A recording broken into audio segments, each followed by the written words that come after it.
Today is Thursday. And this is a throwback. Happy New Year! Today is Thursday, and this is a throwback is an obnoxiously long hashtag and a nostalgic rich talk show presented by the Peridot. Today in history. On January 1st, 1804, Haiti declared its independence from France. Sac passe. On January 1st, 1808, the United States made the slave trade illegal as the act prohibiting the importation of slaves went into effect. Slavery, however, continued in the country. On January 1st, 1863, the Emancipation Proclamation, which freed enslaved people in the Confederacy, the states in rebellion against the Union during the American Civil War, was issued by U.S. President Abraham Lincoln. On January 1st, 1895, J. Edgar Hoover, who, as the director of the FBI from 1924 to 1972, firmly established it as the principal investigative agency of the federal government of the United States, was born in Washington, D.C. Terrible human being. On January 1st, 1902, the first college football bowl game was held as the University of Michigan defeated Stanford in what became known as the Rose Bowl. However, the game did not become an annual event until 1916. On January 1st, 1994, the North American Free Trade Agreement, or NAFTA, went into effect, eliminating most tariffs and other trade barriers on products and services passing between the United States, Canada, and Mexico. On January 1st, 1995, the World Trade Organization was formally established. On January 1st, 2002, the euro, the monetary unit of the European Union, was introduced with issuance of both currency and coins, and by March 2002, it was the sole legal tender of participating member states. On January 1st, 2011, the Oprah Winfrey Network debuted on television. Today's Throwback VHS is dedicated to the number one movie in America on January 1st, 1996, 12 Monkeys, an American post apocalyptic science fiction thriller film directed by Terry Gilliam from a screenplay by David and Janet Peoples, based on Chris Marker's 1962 short film Le Jeté. It stars Bruce Willis, Madeline Stowe, Brad Pitt, and Christopher Plummer.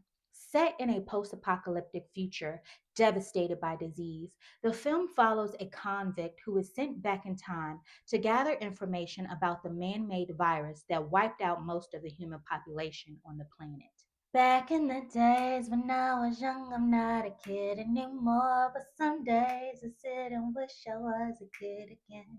Today's throwback is dedicated to the pager, also known as a beeper.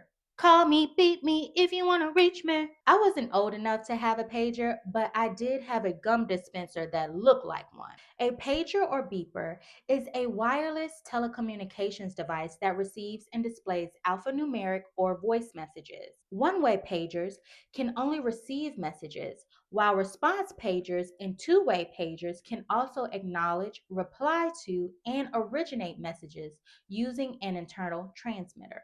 The first telephone pager system was patented in 1949 by Al Gross, intended for the use of physicians. There was initial resistance to the idea of being permanently on call, according to Gross. One of the first practical paging services was launched in 1950 for physicians in the New York City area.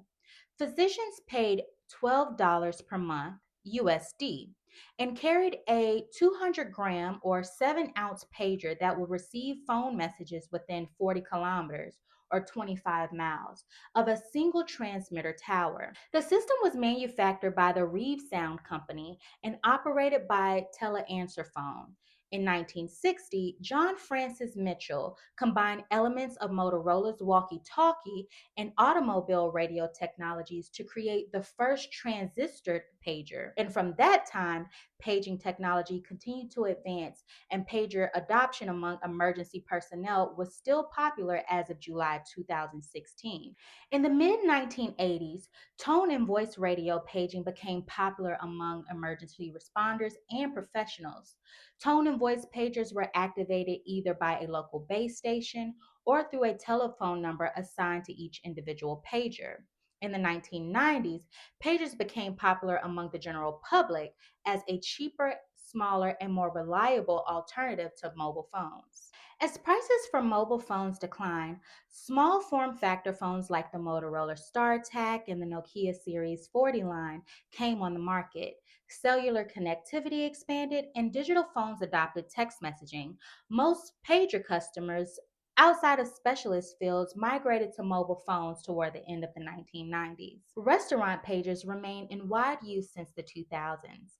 Customers are given a portable receiver that will usually vibrate, flash, or beep when a table becomes available. You know what time it is? Yeah! It's time for the number one song of the day. It's the number one song of the day. On January 1st, 2006, Mariah Carey topped the Billboard Hot 100 with her 17th number one hit, Don't Forget About Us, from the Emancipation of Mimi. The Emancipation of Mimi raised me, okay?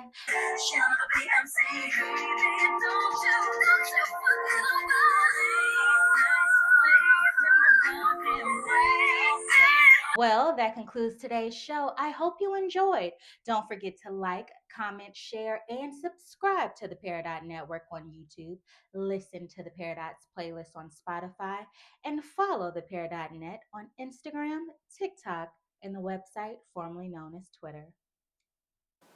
Today is Thursday. And this is a throwback. Jeter. Jeter. Jeter. La jeter.